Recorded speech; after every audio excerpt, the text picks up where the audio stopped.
Це не кава, це десерт, який підкорив весь інтернет. Сьогодні приготую найпопулярніший корпусний 3D-десерт – кавове зерно.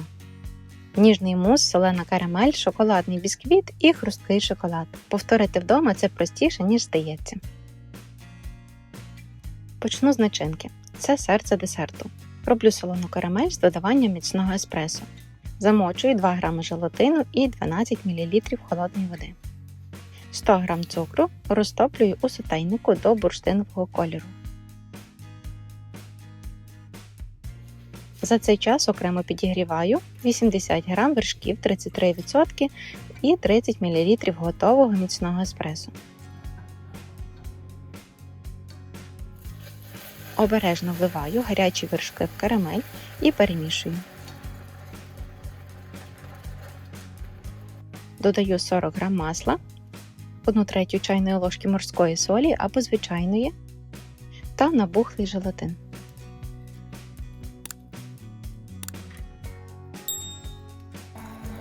Пробиваю блендером до однорідності. Перекладаю карамель у кондитерський мішок і акуратно розливаю у маленькі силіконові форми. Відправляю у морозилку на 2-3 години. Начинка має стати не кам'яною, але піддатливою перед збиранням. А тепер бісквіт. У сотейнику з'єдную 90 мл молока і 40 г вершкового масла 82%. Нагріваю до повного розтоплення масла. Окремо збиваю 2 яйця, 80-100 г цукру і дрібку солі та збиваю до світлої пишної маси.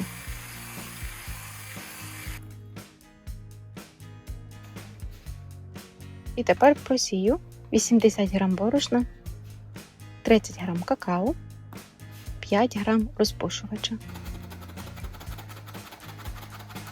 Перемішую, щоб не втратити повітряність. Ну і далі вливаю гаряче молоко. Перемішую до однорідності і вливаю у форму. У мене 28х28. Так бісквіт не буде надто товстим і зручніше буде вирізати потрібну форму. Випікаю бісквіт при 170 градусів 10-12 хвилин.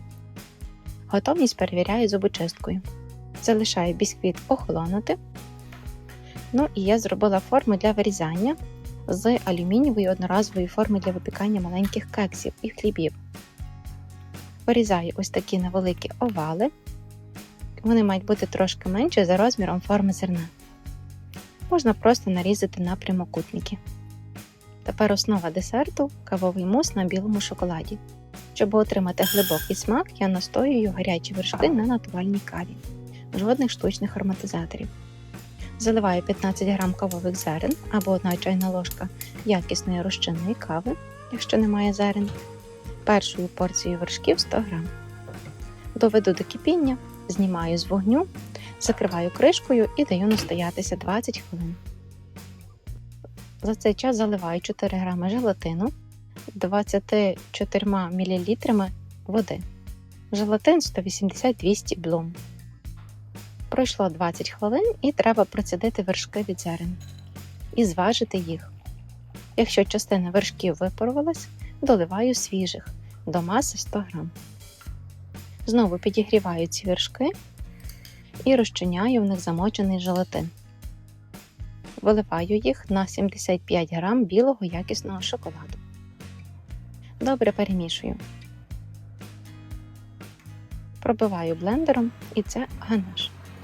Залишаю ганаш охолонутим до 30 градусів. Окремо збиваю 110 г холодних вершків до м'яких піків. Це буде друга порція вершків. Потім акуратно і поступово підмішую їх до ганашу. Текстура мусу має бути як повітряна хмаринка. Ну і тепер збираю десерт. У спеціальну силіконову форму у вигляді кавових зерен на 6 штук наливаю мус на 2/3. Вставляю у середину охолоджену карамельну начинку, ніби втоплюю її. Зверху закриваю шматочком бісквіта і також легко втискаю. Акуратно вирівнюю краї, де є лишній мус. Ну і тепер найважче чекати. Відправляю в морозилку мінімум на 5-6 годин, а краще на ніч.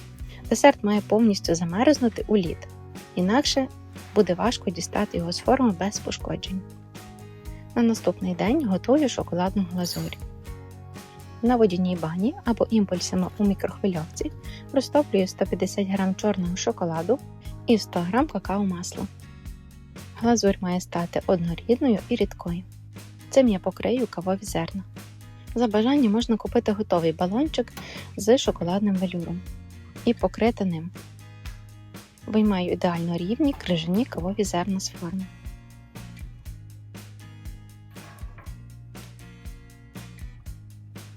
Занурюю їх у глазурь.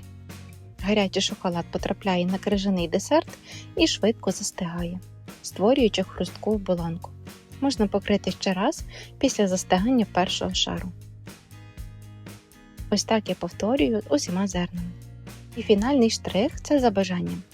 Пензликом і сухим какао можна затемнити центральну лінію, щоб додати глибини та 3D-ефекту. А можна просто посипати зверху какао. Я вирішила нічого не додавати.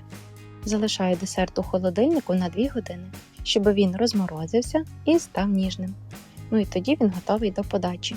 Ти береш десерт, відкушуючи, чуєш цей хрускіт. І заплющуєш очі від задоволення. І це не просто корпусний десерт. Подивися на цей розріз. Це ідеальний баланс кавової гіркоти, солодкості карамелі і хрусткої основи. Сподіваюся, тобі сподобався цей рецепт. Приготуй це хоча б один раз і здивуй своїх гостей. Смачного!